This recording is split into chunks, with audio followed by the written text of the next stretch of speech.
C'est un parc de 55 hectares qui abrite plus de 5000 animaux. Chaque semaine, jour après jour, découvrez les coulisses de ce jardin zoologique, pas comme les autres. Joie, surprise, difficultés, émotions. Vivez le quotidien des animaux et de leurs soigneurs.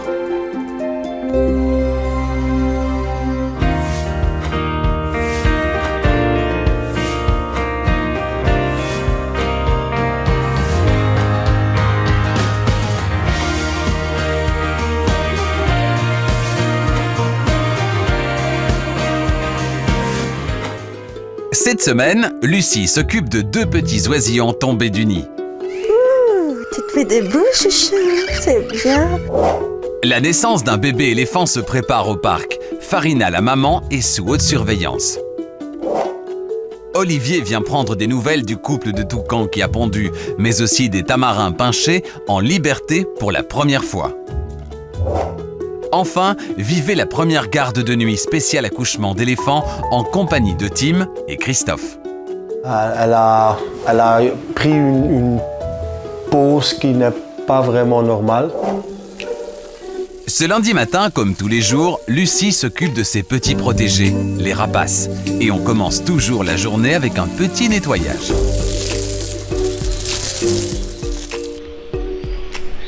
Direction maintenant la nurserie des rapaces. Avec sa douceur et sa sensibilité, Lucie est la petite maman des oisillons en difficulté. C'est bien ça. C'est un bon bébé ça. Alors c'est un bébé gypaète de 2 mois. C'est une espèce très protégée. Le souci qu'il y a eu avec lui, c'est que les parents, quand le petit est né, ils ne savaient pas réellement comment s'en occuper. C'est des cas exceptionnels, mais ça arrive. Du coup, là, nous n'avons pas le choix et nous sommes contraints de prendre le petit pour lui assurer sa survie. Il est au stade où il mange 2 fois par jour. Donc, normalement, on lui donne 10% de son poids. Moi, je donne en général du bœuf, du rat, éventuellement du poussin. Ah, loulou, ouvre la bouche. Ouvre la bouche.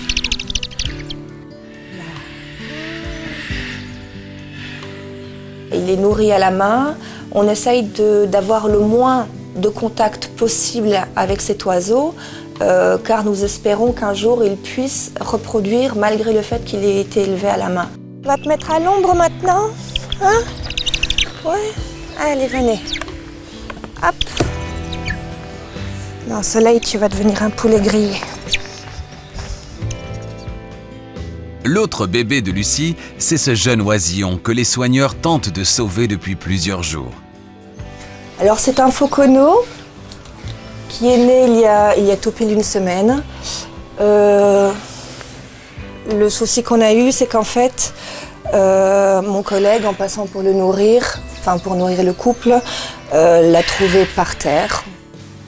On avait 3 possibilités. Soit on laissait le petit là où il était, ce qui le condamnait à mort. Soit nous le remettions dans le nid avec peut-être le risque que les parents ne l'acceptent pas, le rejettent.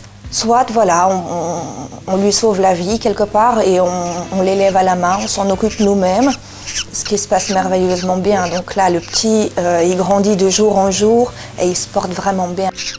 Ah, chou. Chouchou, c'est pas encore l'heure de manger. Il mange 4 fois par jour et on lui donne 10% de son poids. Donc quand on l'a eu, quand il est né, il pesait 50 grammes. À présent, il est à 100 grammes. Tu te fais des bouts, chouchou, c'est bien. Et ici, mon collègue l'a nourri au matin, donc il a le jabot tout plein. Oui, chou. Voilà. Là, il est encore tout fragile, il y a encore son petit diamant sur le bec. Ça permet à l'oisillon, lorsque l'œuf doit éclore, de pouvoir percer la coquille. Sans ça, il ne sait pas sortir. Le petit fauconneau tombé du nid semble tiré d'affaire. Mais pour continuer à grandir, il a encore besoin de Lucie et de toute l'équipe. On met dans votre petit nid, on va faire dodo. Un gros dodo.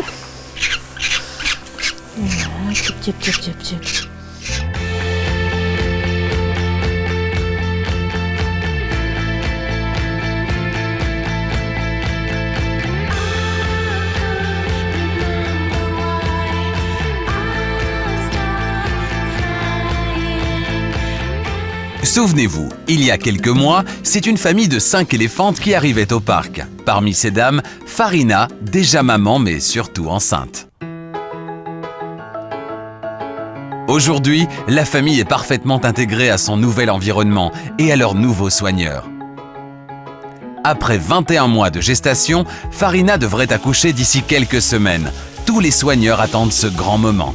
Le premier éléphanteau qui doit arriver, c'est le petit de Farina et ça sera fantastique si tout va bien parce que ça sera le premier éléphanteau né à Paradise. L'objectif des soigneurs est que la naissance se passe de manière naturelle, dans le groupe des éléphants. Tim, le vétérinaire, sera là uniquement en cas de problème. Afin d'anticiper cela, certaines précautions doivent être prises. Il est très important avec les éléphants qui sont mis en contact libre avec les soigneurs que quand même chaque jour ils sont attachés pendant une demi-heure. Nous faisons ça normalement quand on les lave, donc comme ça c'est pas quelque chose de négatif pour eux parce qu'ils ont un bec et ce qu'ils aiment bien. Donc c'est quand même important parce que s'il y a des problèmes autour de la naissance, comme vétérinaire, je peux quand même approcher l'éléphant sans de danger pour l'éléphant et pour les soigneurs et les vétérinaires. Tous les 3 jours, le vétérinaire effectue une prise de sang. Farina est une patiente docile. Elle ne semble pas avoir la phobie des aiguilles. Pour une prise de sang chez un éléphant, c'est relativement facile ici à Paradise parce qu'on a un contact direct avec les éléphants. Donc avant j'arrive, les soigneurs ils chauffent la jambe avec de l'eau chaude. Comme ça, la veine va dilater et c'est beaucoup plus facile de le trouver. Et je fais la prise de sang, donc quand elle est sur un côté, parce qu'à ce moment-là, il y a une haute pression. Cette prise de sang permet de vérifier que Farina est en bonne santé, mais surtout de prévoir à quel moment aura lieu la naissance. Avant la naissance, on fait des prises de sang et on détermine le progestérone. On fait ça avec l'hôpital local.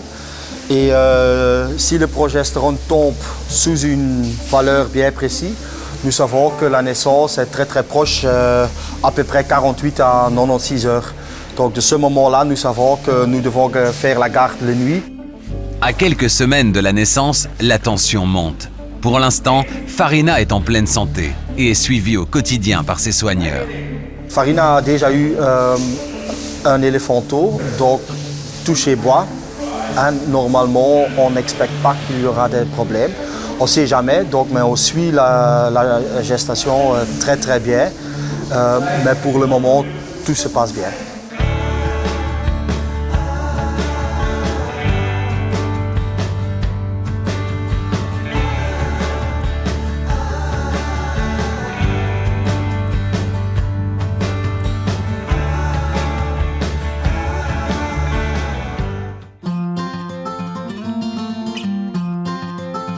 La semaine dernière, Olivier vous avait présenté les tamarins pinchés, 3 petites femelles qui allaient être lâchées dans la serre tropicale au contact du public.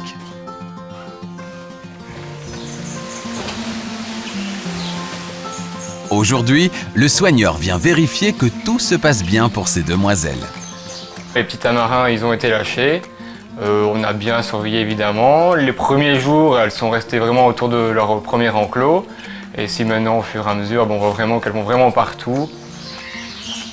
Salut Mathieu, ça va? Oui. Tu cherches les tamarins? Les tamarins. Elles sont là-haut. C'est bien, elles sont bien adaptées en tout cas. Non, elles sont top. Hein les filles? On va les faire descendre, voir si tout le monde va bien. Ouais, on va essayer de voir ça.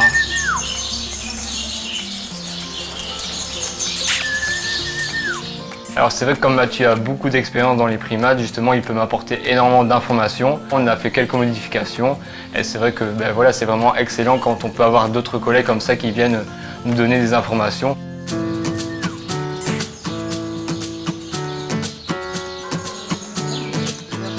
On y va. Venez les filles. Voilà. Super. Salut ma belle. Salut, bonjour. Avec le public, ça va. C'était une grosse crainte. C'est une grosse crainte qu'on avait au départ. On espère qu'elles vont pas trop prendre confiance, qu'elles vont garder justement cette distance. Bon, après, elles sont encore très nouveaux, donc elles sont tellement occupées encore à explorer toute la serre qu'en général, elles vont pas au contact. Au tout début, elles ont essayé un petit peu. On leur a fait un peu peur aussi pour qu'elles gardent un peu leur distance. Ça, il y a toujours une distance. Elles sont jamais vraiment en direct avec le public. Ça n'est jamais arrivé. Maintenant, déjà, nous, c'est vraiment tout doucement qu'on peut leur donner à manger à la main. Voilà, c'est un avantage pour nous, justement, quand il y a soit des vitamines ou un petit médicament parfois à donner. Et voilà, c'est bien, on est bien en confiance, là, on reste. Alors après, maintenant, c'est vrai que le plus dur ici pour s'adapter, c'est par rapport à tous les autres animaux qu'il y a ici. C'est vrai que c'est pas un environnement facile, on a des oiseaux qui sont très territoriaux. Donc voilà, il fallait vraiment absolument voir que tout se passe bien. Et, on n'a eu aucun problème jusqu'à présent et franchement, on croise les doigts pour l'avenir, mais c'est super bien parti, quoi. Là, c'est bon, avec les oiseaux, elles sont bien aussi, ça a l'air d'aller. La semaine dernière, c'est une surprise exceptionnelle qui attendait Olivier dans le nid des toucans. Elle a pondu. Elle a pondu, c'est sérieux? Madame Céline avait pondu 2 magnifiques œufs, une première.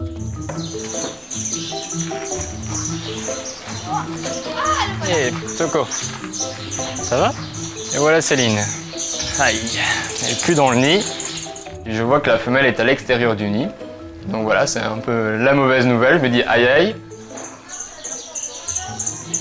Hey, Céline. Ça va belle? Céline est hors du nid. Un mauvais présage pour les 2 petits œufs. Ça va? T'as bon appétit? Ouais. Tu vas bien, good girl. Olivier est inquiet. Une vérification s'impose. On va aller voir dans le nid. On va juste surveiller. Qu'est-ce que ça raconte? Ça va pas durer très longtemps.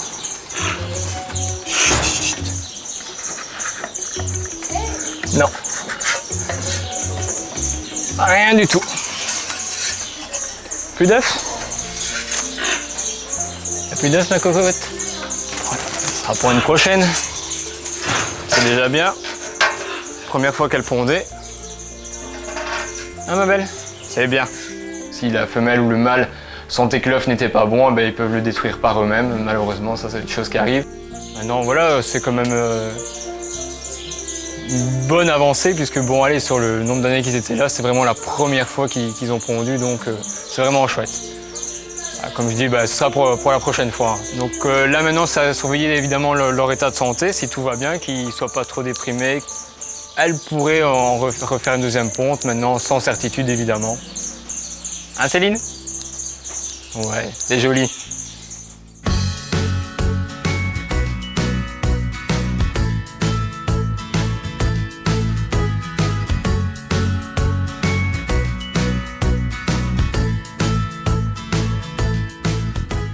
De l'autre côté du parc, c'est le branle-bas de combat. Les résultats de la prise de sang de Farina sont arrivés. La naissance va avoir lieu plus tôt que prévu. Tim convoque une réunion de crise dans le conteneur qui vient d'être installé juste à côté de l'enclos pour que les soigneurs puissent surveiller l'accouchement. On Friday, we took last blood sample. The progesterone still very high. Now, today, progesterone very low. She is very close to giving birth. The problem we have is we don't know if the progesterone started falling Saturday, Sunday or today. If it started falling Saturday, then today already 3rd day, so very close to giving birth. Avec la chute de progestérone, à ce moment-là, nous savons que la naissance est entre 36 et 72 heures. Donc à ce moment-là, c'est la garde. Demain matin, on fait une nouvelle prise de sang. Tomorrow morning, we take a new blood sample. Signs to look out for tonight is contractions. Often elephant putting legs like this, cross, because they're having contraction, it hurts. Vivant et travaillant au parc depuis de nombreuses années, les soigneurs thaïlandais seront aussi présents pour la naissance. Parmi eux, Nuts, qui a une grande expérience avec les pachydermes. Farina devrait accoucher au sein du groupe des éléphants. I would have them in the group because Kainene will be very important for the birthing process. Kainene, she's the grandmother, so she will be very important. Nous essayons de le faire ici le plus naturellement possible. parce que c'est très important, pas seulement pour le bébé, mais aussi pour la groupe, parce que la groupe a un rôle très important avec une naissance des éléphants. Ce sont des animaux très sociaux, c'est une matriarchie. Donc chaque éléphant a un rôle. Quand un aîné qui est la grand-mère a un rôle important. Les sœurs, les demi-sœurs, ils ont un rôle. Aussi c'est important pour elles parce qu'elles peuvent voir la naissance. Donc ils apprennent parce que dans quelques années peut-être c'est petit éléphanteau de faire le même. Et pour l'éléphanteau qui est né, c'est très important que tout de suite, elle est dans la groupe et que les premiers contacts sont naturellement, qu'elle a tous les odeurs, tout ça. Donc c'est vraiment très important. Pour que les soigneurs puissent surveiller la naissance depuis leur conteneur, 6 caméras de surveillance ont été installées pour couvrir tous les angles de la pièce, avec fonction infrarouge pour la nuit s'il vous plaît. Donc on a ces 3 là, et puis on s'est changé. Ça, c'est les 3 œufs de l'autre côté. Ouais. Les caméras dans le temple sont très très importants parce que nous ne sommes pas dans l'enclos, dans le temple. Nous sommes dans un conteneur avec les caméras. La raison, c'est parce que quand les gens sont là, elles peuvent arrêter et nous pouvons avoir des vrais gros problèmes.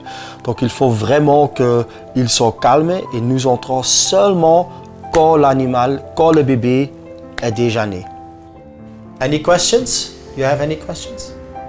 I understand. Yeah. You have seen many more babies than all of us together, huh? So it shouldn't be a problem. You can teach us how to do it. Un petit repérage pour finaliser les derniers détails. Tout le monde est prêt, à son poste. Quand le bébé est né, qu'est-ce qu'on fait? Si tout va bien, rien. On doit juste faire attention parce que c'est possible quand le bébé est né que Farina fait ça. Ouais.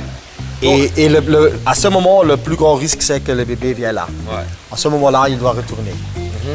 Mais pour le reste, on ne va pas intervenir dans la groupe parce qu'à ce moment-là, ils n'écoutent pas. Hein. Ils sont dans leur contrôle. Cette naissance agite tout le parc, comme Eric Dombe, le grand patron, qui vient lui aussi aux nouvelles.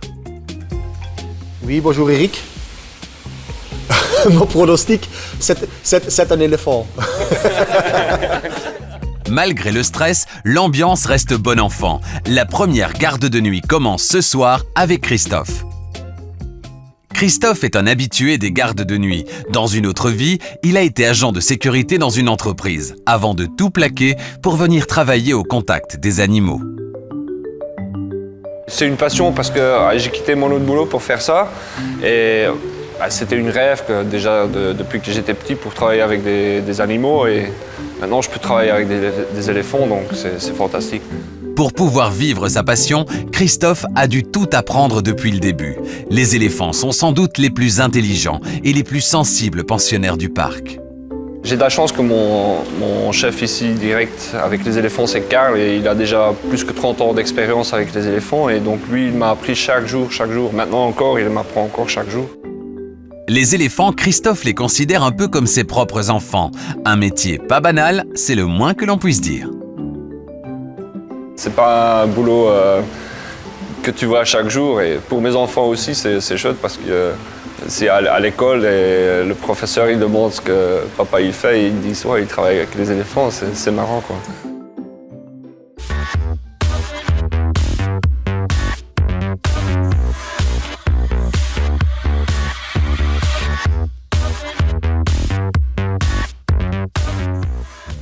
Quand on est soigneur, il faut savoir tout faire. Aujourd'hui, activité jardinage pour Vincent et Manon qui vont aller chercher la nourriture préférée des pandas roux. On en prend combien? J'essaye d'en prendre 2 grosses branches en général. 2 grosses branches? Mais elles sont difficiles à trouver. Ouais, je me doute. Ils ont besoin de bambou frais, c'est vraiment un truc important, c'est vraiment une base de leur nourriture. D'ailleurs, si par malheur, un jour on ne sait pas en mettre, le lendemain, la première chose vers laquelle ils vont, c'est le bambou. C'est pas mal. Ça va, celle-là, tu penses? Ouais. Ils mangent bien pour l'instant, le bambou? Ouais, ça va. S'il te plaît. C'est assez timide, assez craintif, je dirais plutôt. Ils ont tendance à me regarder quand j'arrive du haut de la plateforme, de voir un petit peu mes faits et gestes, voir un peu ce que je fais. Tu mets celle-là, je vais mettre celle de la cabane. Tu vas aller nourrir dedans, tu regardes une fois si le courant marche bien. Ouais. S'il n'y a pas de souci. Qui sont les loulous? Ouais, ils sont là-bas. Depuis quelques jours, Taimé, la femelle, se rapproche tout doucement du mâle. La période de fertilité commence. Allez les loulous! Une grosse partie de l'année, ils sont séparés, chacun sur une plateforme. Et puis aux alentours de mi-mai, comme ça jusqu'à mi-juillet, c'est à cette période-là que la production se déroule.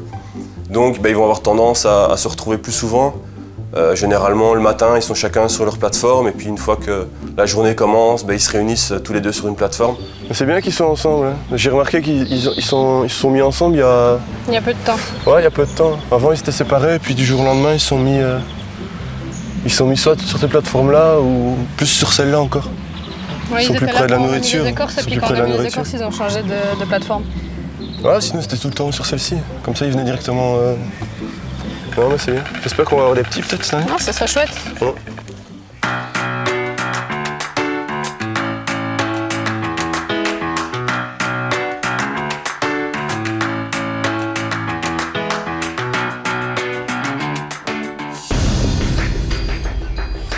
Il est 23h. Tim est de retour au parc. Il s'apprête à entamer la toute première garde de nuit pour la naissance du bébé de Farina. Christophe, lui, veille déjà depuis plusieurs heures. Tout se passe bien, c'est très calme. Juste avant, ils ont dormi un petit peu, mais maintenant ils sont encore debout. Farina est en train de manger un petit peu. Elle est séparée de la groupe, donc je ne sais pas si ça c'est normal parce que nous ne sommes pas ici toute la nuit. Donc on verra pendant les nuits qui suivent. Mais tout est calme. Il y a beaucoup plus de chances qu'une naissance est pendant la nuit parce que les éléphants sont beaucoup plus calmes. Il n'y a pas de gens, il n'y a pas de bruit et c'est beaucoup plus naturel. Tout semble calme quand soudainement, Farina prend une position inhabituelle. Elle a pris une pose qui n'est pas vraiment normale. Donc peut-être c'était une contraction, mais nous ne savons pas. Finalement, Farina ne semble pas avoir commencé le travail. Quelques heures plus tard, elle décide même de se coucher pour s'endormir. Au moment que Farina a dit « je vais dormir », à ce moment-là, moi j'ai aussi dit « ok, si tu vas dormir, moi je vais aussi dormir ». Christophe, je pense que Farina dort, donc moi je vais aussi dormir un peu. Ouais. Ok, à demain. Allez dormir, ok, mais pas trop loin. Juste derrière le temple, un conteneur a été installé. Ainsi, lorsque le travail commence, Tim est directement sur place. Dans l'autre conteneur, Christophe, lui, prend le premier tour de garde. Le temps passe dans le conteneur. Vers 3h du matin, Christophe fait un dernier topo. Les éléphants se sont réveillés et semblent calmes. Il y a peu de chances que la naissance ait lieu cette nuit. Si les éléphants ont passé une bonne nuit, pour Christophe, la fatigue commence un peu à se faire sentir. Allez Christophe, plus que quelques heures. Donc ils ont tous bien dormi. Et puis les bébés se sont réveillés. Ils ont mangé un petit peu. Après, ils étaient en train de s'ennuyer, ils ont réveillé maman. Et maintenant, ils sont tous réveillés, ils sont en train de manger. Maintenant, je pense qu'on peut être certain que ça ne sera pas pour cette nuit. La semaine prochaine, vivez en compagnie des soigneurs la naissance extraordinaire de la fille de Farina. Regarde, tu vois là, elle a de très grandes contractions.